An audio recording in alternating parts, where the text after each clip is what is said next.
IELTS Listening Lesson 1. In this lesson we'll just quickly cover some basic information and some general tips about the listening test.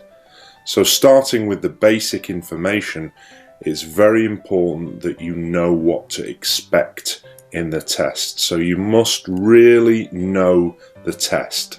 Let's look at the general information about the test then. Well, it's about 30 minutes long, and at the end of the test you then have 10 minutes to transfer your answers to a single answer sheet, one piece of paper where you put all of the answers there. You've got 10 minutes at the end to do that, and that's also a good time to check your answers and check your spelling especially. There are 40 questions in total, so 40 points. By the way, band 7 is about 30 out of 40, so you can make 10 mistakes and still get a band 7. That gives you an idea of how many points you need. Each question is worth 1 mark, 40 marks altogether. There are 4 sections of 10 questions. They start off easier and get more difficult. The answers are always in order. Of course, if you were listening and the answer was 5 minutes ago, it would be very difficult. So the answers have to go in order as the recording plays. There are only 3 main types of question in the listening test. You've got mostly gap fill questions. There'll be lots of those, just filling words in the gaps. There'll be some multiple choice questions. They're quite common as well. And you might have a simple matching question. Finally, you need to be ready for a variety of English accents. You'll hear British English, Australian, New Zealand, and American, Canadian English. The main English accents are usually present in the test, so it's a good idea to do some practice and get used to listening to those different accents. But don't worry too much about the different accents. Whatever accent you hear, the speakers in the listening test will speak very clearly, and they won't speak too quickly either, so you should be able to understand every one of the speakers with just a little bit of practice of getting used to the different accents before you go in for your test. Don't worry about it too much. One final thing that we do need to worry about the test is that you only hear the recordings once. This is the most difficult aspect of IELTS listening. If you had the chance to hear the recordings again a second time, you could get any answers that you missed the first time, but you don't have that chance in the listening test. Once you've heard it and it's finished, if you've missed the answer, you've missed it. You don't have another opportunity. Now let's move on to looking at the 4 sections of IELTS listening in some more detail. Starting with section 1, you will always hear 2 speakers in section 1, and they will be having an everyday conversation, nothing academic. It's always an everyday conversation, like making a booking in a hotel or for travel, or maybe joining a library, something simple like that. And one of the speakers will give basic information to the other one. So you might hear, for example, a receptionist in a hotel asking a hotel guest for their basic details. And you'll have to do a simple gap fill, filling in some missing details where there are gaps. And those details might be very easy things like names, addresses, dates, times, and numbers.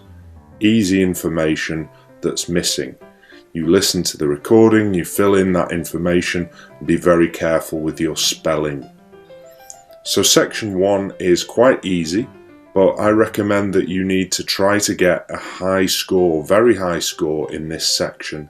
9 or 10 out of 10 correct.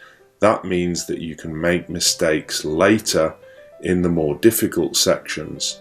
So practice section 1 a lot until you become very good at it. Before I tell you about section 2, let's quickly look at a key technique for IELTS listening, and that is using the breaks to read ahead. There will be breaks in the recording where you've got time to read, and those breaks will be before each section starts, in the middle of each section, except in section 4, there's no break in the middle of that one, and at the end of each section. When you get those breaks, that's your reading time to prepare the questions that are coming next. Don't look back, don't check what you've just done, that's a waste of time. Always read ahead. Okay, let's go on to section 2 now. In section 2, use all of the break time at the end of section 1, of course, to prepare for this. You're going to hear one speaker only in section 2, and this speaker will give a short speech about a non-academic topic like tourism, a park, some local facilities.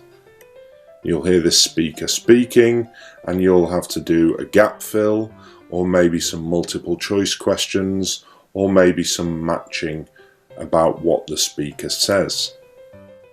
There's a break in the middle of section 2, so you'll only have to prepare maybe 5 questions at a time. And section 2 is still quite easy, so I recommend that you aim for a high score. Practice section 2 a lot until you become good at it before you worry too much about sections 3 and 4.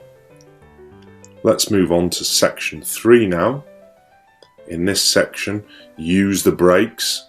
Use the break at the end of section 2, of course, and the break in the middle to read ahead and underline keywords that you might think you should listen for. You'll hear 2 or 3 speakers, probably 2 main speakers and maybe even a third. Could be, for example, a teacher with 2 students.